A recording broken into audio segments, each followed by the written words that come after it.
Subscribe कीजिए इनोजेंट channel को और बेल आइकन को दबाइए एक्सेल और करियर मोटिवेशन वीडियोस देखने के लिए। नमस्कार दोस्तों, एक बार फिर से आप सभी लोगों का स्वागत है Sunday fun with learning quiz Sunday में। So let's play quiz Sunday to prove yourself.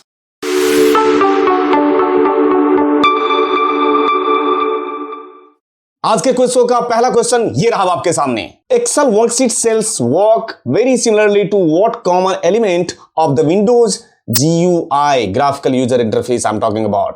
और आपका ऑप्शन है A option buttons, B list box, C text box या डी कॉम्बो बॉक्स। मतलब एक्सेल का जो वर्कशीट सेल होता है वो सिमिलरली किसकी तरह काम करता है, जैसे कि आपका GUI में कुछ दिखता है, इसमें से कोई एक है आपके पास आंसर। और आपका टाइम स्टार्ट हुआ अब। आसान है, option buttons, list box, text box, combo box, ये चारों के चारों GUI में पाए जाते हैं, उसी में से एक जो है हमारा मैच करता है। आपका टाइम ओवर हुआ और अब मैं आपको आंसर स्क्रीन की तरफ ले चलता हूं, देखता हूं आपने आंसर सही लगाया है या गलत। आंसर इसका है टेक्स्ट बॉक्स। क्वेश्चन नंबर 2 अब आपके सामने ये रहा। You want to track the progress of the stock market on a daily basis, which types of chart should you use. अगर स्टॉक मार्केट प्रोग्रेस आपको दिखाना है, प्रोग्रेस रिपोर्ट, तो आपको किस टाइप का चार्ट इसमें से यूज करना चाहिए। और आपके ऑप्शन है ए पाई चार्ट, बी रो चार्ट, सी लाइन चार्ट या डी कॉलम चार्ट। और आपका टाइम स्टार्ट हुआ अब। आसान है ये, आंसर दीजिए जल्दी जल्दी। क्विज मतलब quiz, fast. A B C D.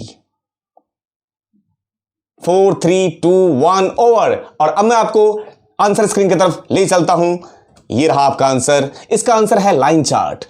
जब ट्रेंड लाइन दिखाना होता है तो उससे लाइन चार्ट से बेहतर कौन सा ऑप्शन, वही होना चाहिए। क्वेश्चन नंबर 3 अब आपके सामने ये रहा। विदाउट यूजिंग द माउस और द एरो की, ना तो माउस यूज करना है ना एरो की यूज करना है, what is the fastest way to getting to cell A1 in spreadsheet. A1 में जाने के लिए सबसे फास्टेस्ट तरीका कौन सा है बिना माउस और एरो को यूज किए हुए। आपके ऑप्शन है ए कंट्रोल प्लस होम प्रेस करके जा सकते हैं, बी प्रेस होम टैब पे से जा सकते हैं, सी प्रेस शिफ्ट प्लस होम या D press alt plus home. और आपका टाइम स्टार्ट हुआ अब। और विद इन सेकंड आंसर आना चाहिए, क्योंकि ये बहुत ही सिंपल सा क्वेश्चन था। इसका आंसर किसी का भी गलत नहीं होना चाहिए। 5 4 3 2 1 टाइम ओवर। और अब मैं आपको आंसर स्क्रीन की तरफ लेके जाऊं, उससे पहले मैं जानना चाहता हूं कि सबके आंसर यही हैं जो आंसर इसमें है, प्रेस कंट्रोल प्लस होम। ठीक है, ये था आपका इसका answer. Control plus home tab press करने से आप चले जाएंगे A1 सेल पे। क्वेश्चन नंबर 4 अब आपके सामने ये रहा। Which of the following is not a worksheet design criteria. ठीक है, इसमें से कौन सा वर्कशीट डिजाइन का क्राइटेरिया नहीं है। और आपके ऑप्शन है ए एफिशिएंसी होना चाहिए, बी एडेप्टेबिलिटी, सी डिस्क्रिप्शन या डी क्लैरिटी होनी चाहिए। और आपका टाइम स्टार्ट हुआ अब। एफिशिएंसी किसी प्रोजेक्ट डिजाइन के लिए जरूरी है नहीं, पता नहीं मुझे। एडेप्टेबिलिटी किसी चीज को अडेप्ट करने की कैपेबिलिटी, डिस्क्रिप्शन उसके बारे में डिटेल, या डी उस विजन के बारे में क्लैरिटी। और आपका टाइम ओवर हुआ। अब मैं आपको आंसर स्क्रीन की तरफ ले चलता हूं। क्या आपने भी यही आंसर लगाया था? इसका आंसर है डिस्क्रिप्शन। ठीक है, एफिशिएंसी होना चाहिए, एडेप्टेबिलिटी होना चाहिए, क्लैरिटी, डिस्क्रिप्शन की जरूरत बाद में पड़ती है। क्वेश्चन नंबर 5 अब आपके सामने ये रहा। Which symbol is used before a number to make it a label? किसी नंबर को लेवल में कन्वर्ट करने के लिए, उसे लेवल बनाने के लिए इसमें से कौन सा साइन यूज करते हैं। आपके ऑप्शन है ए कोट, डबल कोट्स की बात कर रहा है, B equal to sign, C underscore या डी अपोस्ट्रोफी। और आपका टाइम स्टार्ट हुआ अब। बहुत सिंपल क्वेश्चन है ये, आंसर आपके पास होना चाहिए और 100% आपका आंसर सही होना चाहिए। ठीक है, 5 4 3 2 1 टाइम ओवर। और आपको मैं आंसर स्क्रीन की तरफ लेके जाऊं इस उम्मीद के साथ कि आप सब ने 100% ये आंसर सही किया था। इसका आंसर है डी अपोस्ट्रोफी साइन यूज करते हैं। लेवल मतलब टेक्स्ट की बात कर रहा था। ठीक है, किसी नंबर को आप टेक्स्ट में कन्वर्ट करने के लिए आप अपोस्ट्रोफी लगा देते हो। क्वेश्चन नंबर 6 अब आपके सामने ये रहा। Which of the following formulas will Excel not be able to calculate? इसमें से कौन सा ऐसा फॉर्मूला है जो Excel कैलकुलेट नहीं कर पाएगा।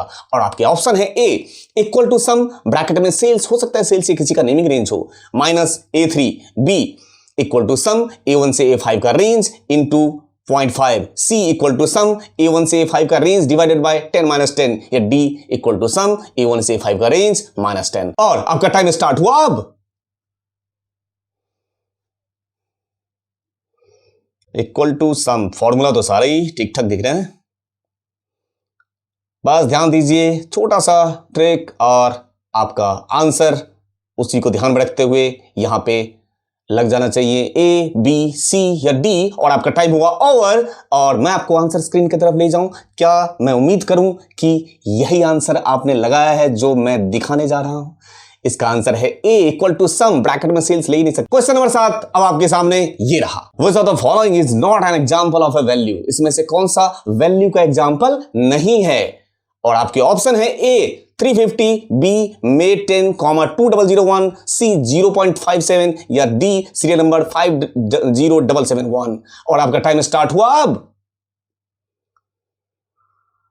350 नंबर है, मे 10 2001 डेट या टेक्स्ट है, 0.57 पता नहीं नंबर भी हो सकता है टेक्स्ट भी हो सकता है, सीरियल नंबर ये टेक्स्ट भी हो सकता है नंबर भी हो सकता है और आपका आंसर आ गया होगा मैं ऐसा उम्मीद करता हूं और टाइम को करते हैं ओवर आपके और आपको लेके चलता हूं आंसर स्क्रीन की तरफ। और क्या ये जो ट्रिक लगाने की कोशिश की थी मैं सफल रहा उसमें या आप ज्यादा मुझसे चालाक निकले, मैं जानना चाहूंगा। इसका आंसर क्या आपने डी लगाया? डी इसलिए लगाया क्योंकि वहां पे मई 10 2001 जो है वो डेट है और डेट जो स्टोर होता है वो as a date value store होता है, तो डेट के आगे भी डेट वैल्यू आ रहा होगा, वहां नंबर आ रहा होगा, तो तीनों में नंबर होगा, चौथे में नंबर नहीं होगा सीरियल नंबर, क्योंकि वो टेक्स्ट लिख कर आ रहा है। ठीक है, क्वेश्चन नंबर 8 अब आपके सामने ये रखता हूं, the chart wizard term data series. जो चार्ट का जो टर्म एक होता है डेटा सीरीज वो किसको रेफर करता है इनमें से?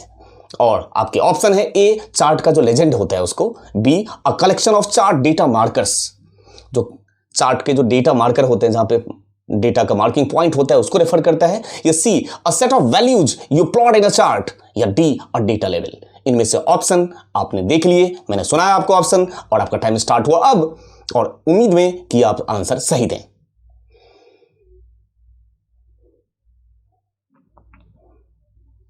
ए बी सी डी और उसी तरीके से 5 4 3 2 1 और टाइम ओवर। बहुत छोटे छोटे क्वेश्चन, बहुत ट्रिकी क्वेश्चन, बहुत इंटरेस्टिंग क्वेश्चन आपके सामने होता है। आपका टाइम ओवर हुआ, आपको मैं आंसर स्क्रीन की तरफ लेके चलता हूं इस उम्मीद के साथ कि आपने आंसर यही किया है जो मैंने उम्मीद किया है। क्या आंसर आपका बी है, a collection of chart data markers.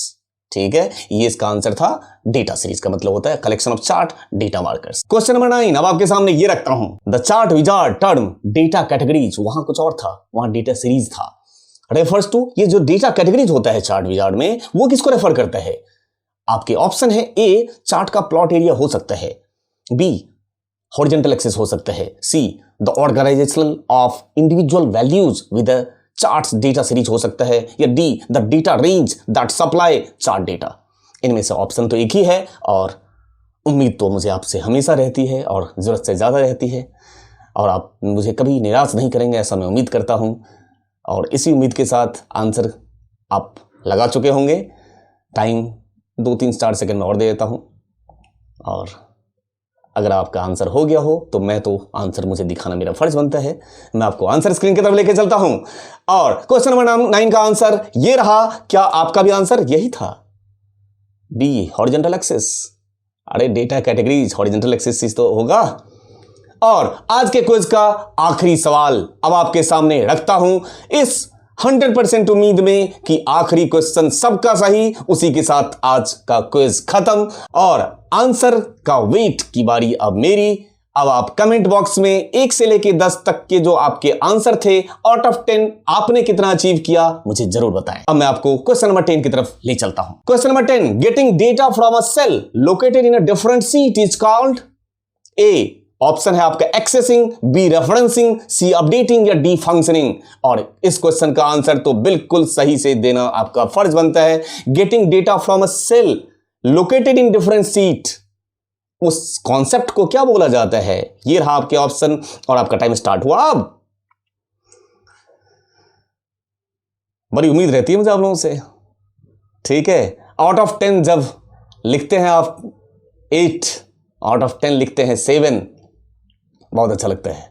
कई बार आउट ऑफ 10 2 भी लगते हैं तो भी अच्छा इस बात का लगता है कि आपने कम से कम अटेम्प्ट तो किया। वो 2 जो है 3 4 5 में इंक्रीज होगा टाइम के साथ जब चीजें आपको आने लगेगी। ठीक है, उम्मीद है आपने आंसर कर दिया होगा। मैं आपको आंसर स्क्रीन की तरफ लेके चलता हूं इस उम्मीद के साथ कि आपने इसका आंसर रेफरेंसिंग लगाया था। एड्रेसिंग ही तो कहलाएगा, दूसरे सीट से दूसरे सीट के डेटा को रेफर करना, दैट इज कॉल्ड रेफरेंसिंग।